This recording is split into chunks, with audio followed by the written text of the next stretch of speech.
Steve,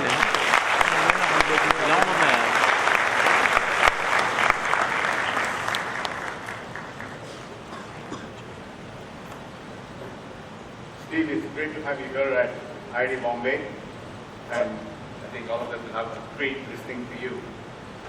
First of all, let me say that your book is very, very readable. And I think you have been honest, you have put it all out, great anecdotes and great lessons. So what inspired you to write this book? Well, part of it had to do with getting older. And what happens as you learn things yourself over a long period of time, I started our business 35 years ago, you actually make a sufficient number of mistakes that you'd like to help other people not make the same mistakes. You may make others, but you shouldn't make the ones that we did.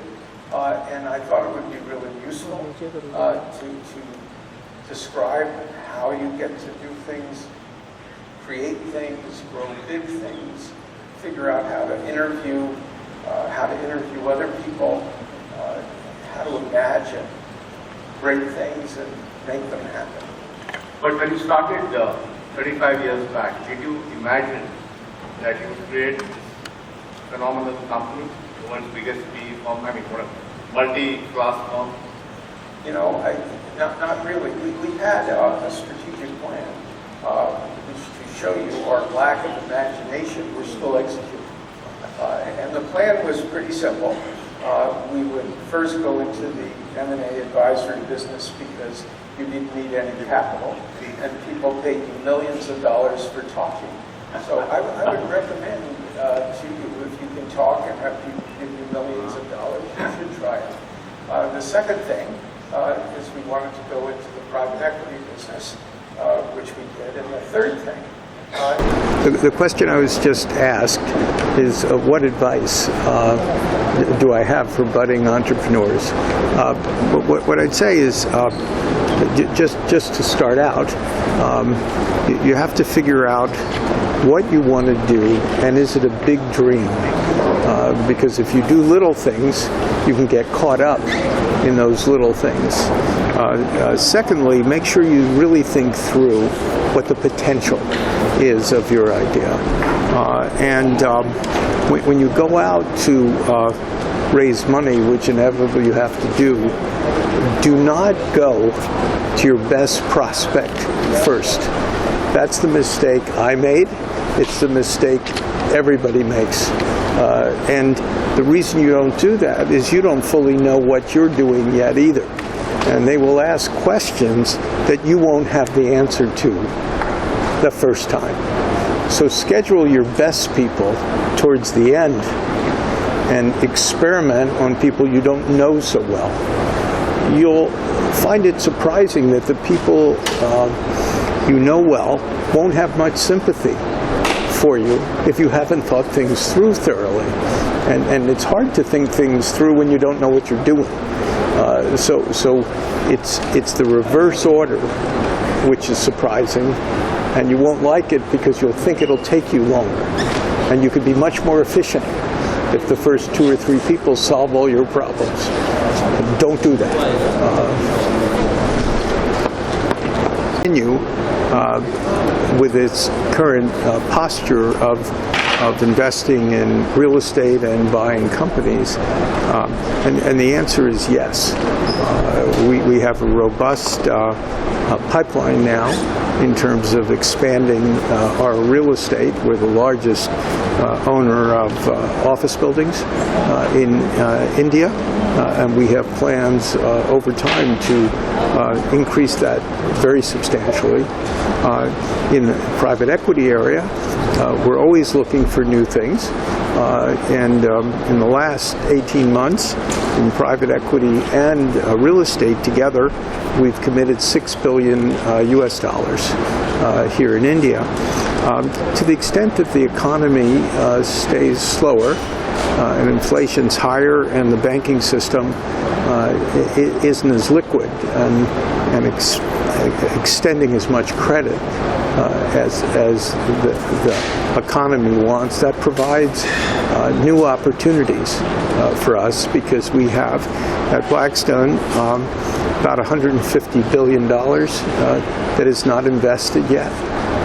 And so the scale of things here in India it does not represent a challenge.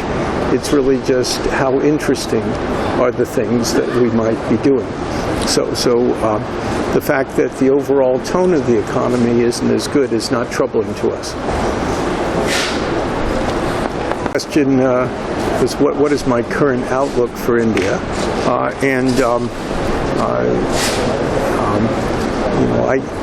I'm not sure because I'm not Indian. I don't live here, and I'm visiting. And the economy has slowed, and the government's done a lot of good policies with tax cuts and other types of stimulation, money for education in a very large way. So all of those are good foundations.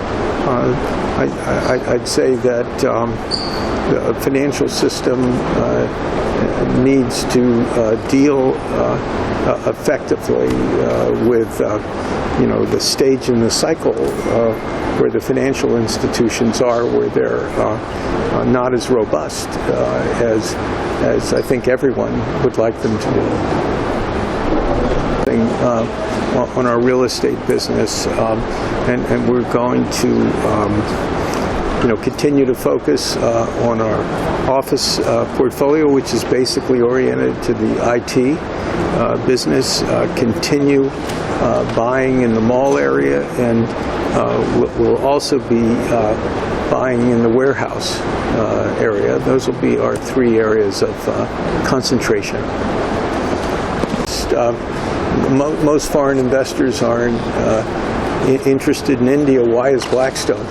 Well, that's sort of a good question, and we're interested because India has grown enormously and is now the fifth biggest economy in the world. It's going to have the youngest working age cohort in the world. They're becoming better educated. India is making enormous strides in the technology area. And all of these things are really good. Education levels are going to be going up. These are things that work well with the future. And we've watched India grow dramatically since we've been here in 2006. This is a long-term commitment from Blackstone. And slight downturns in economies and things of that type don't affect us. Our perspective as individual investments is in a 5 to 10 year range, and we have a lot of confidence in the country. Sometimes it's easier to be an outsider rather than live someplace because you feel what happens on a day-to-day basis a lot more. That's it, Steve.